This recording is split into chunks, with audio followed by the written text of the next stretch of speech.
Hello everyone, in this video we are going to discuss about the criteria for good demand forecasting methods. So we'll go with the presentation now. Criteria for good demand forecasting.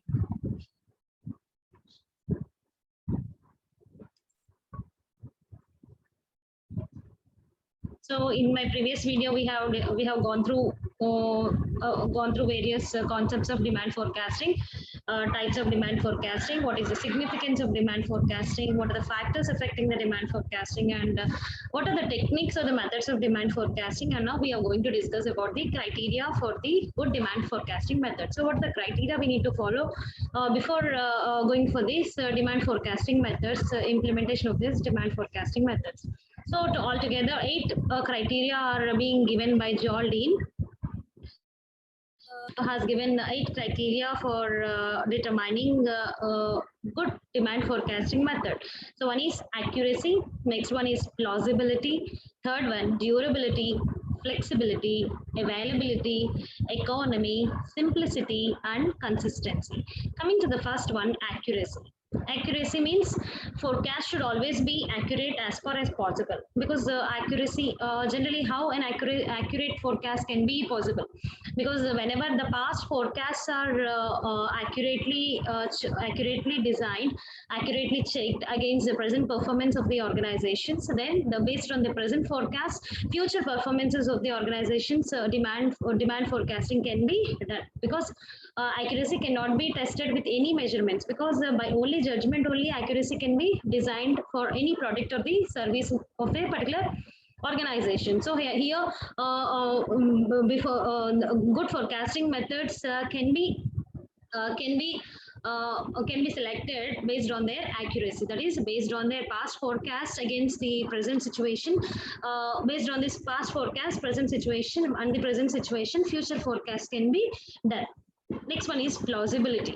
Plausibility generally it simply means understanding of the method used for the forecasting. Here, the executives or the enumerators should have good understanding of the technique chosen this forecasting this demand, because they should have confidence in the techniques used for the demand forecasting, because understanding is also needed for proper interpretation of the results of the demand of a particular product or the service, isn't it? So generally plausibility requirements are can be improved, can improve the accuracy of the results, because both are independent. Plausibility is dependent on the accuracy. Here a proper understanding of the technique chosen can be drawn from the accuracy of the results taken for the demand forecasting of a particular product or the service. Third one is durability. Here durability generally demand function fitted to past experience may back cost very greatly and still fall apart in short time as a forecaster. Here the durability of the forecasting power of a demand function completely depends partly on the reasonableness and simplicity of functions fitted, but primarily on the stability of the understanding relationships measured in the past. Here durability means what? For long term, whatever the procedure whatever the forecasting method we have selected, that should be implemented for a longer period of duration. So isn't it so the importance of durability generally determines the cost of the forecast, because every time forecasting method is being changed means the cost incurred on implementing that forecasting method will also get changes. So it results in a huge loss to the organization in terms of incurring a lot of cost to the organization, thereby resulting in generating less revenue to the organization. Hence, in this way, the durability of the demand forecasting method clearly gives less cost to the organization members. For in this way, whenever forecasting method is being selected, then that method should be last for longer periods. Second one is flexibility. Flexibility means what? It whenever changes occurs in any of the policies and the external environmental factors, the demand forecasting method can be flexible. That is, it can be changed with little modifications or with little changes in its methodology, isn't it? So here flexibility it can be used as an alternative to generality. Here a long lasting function could be set up in terms of basic natural forces and human motives. Here generally a set of variables whose coefficient could be more reliable to meet the challenging conditions of the challenging and the changing conditions of the environment. Whatever the method adopted in designing a good forecasting method, it should be more practical in knowledge, and rather it should be very flexible. Whatever whichever time it is convenient to change, then it should allow for changes. Fifth one is availability. Availability means what? What is available here? Availability of the data is an important requirement here, because whatever the what we are taking about the decisions regarding the future demand of the product or the service. Because in order to take decisions regarding related to the future, one has to have the data in hand regarding the past years and the present current situation, isn't it? So whatever the techniques employed in the demand forecasting, they all should produce meaningful results immediately. So delay in the results will show adverse effects on the managerial decision making, because decision making is the ultimate thing which managers has to concentrate in managerial economics, because taking proper decisions will make the organization to achieve its organizational objectives. Or any improper decisions or any delayed decisions taken by the management will result in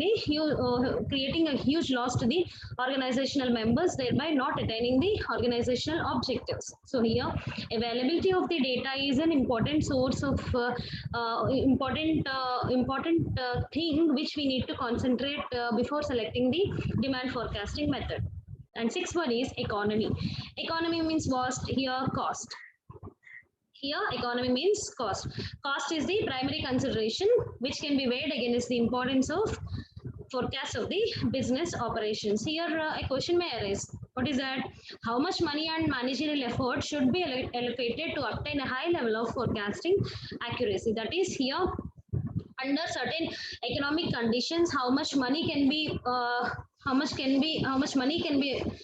kept aside for these forecasting methods? How much managerial effort can be allocated to select a particular forecasting method? All these are the questions which arise for the managers or the management while taking the demand forecasting, while making the demand forecasting. So here this is one of the important thing where, because cost is one of the important thing, because whenever huge costs are incurred while making decisions only, how can the organization get the profits at the end? So cost is the economic, based on the economic decisions need to be taken. That's what we have discussed in the definition of our managerial economics only.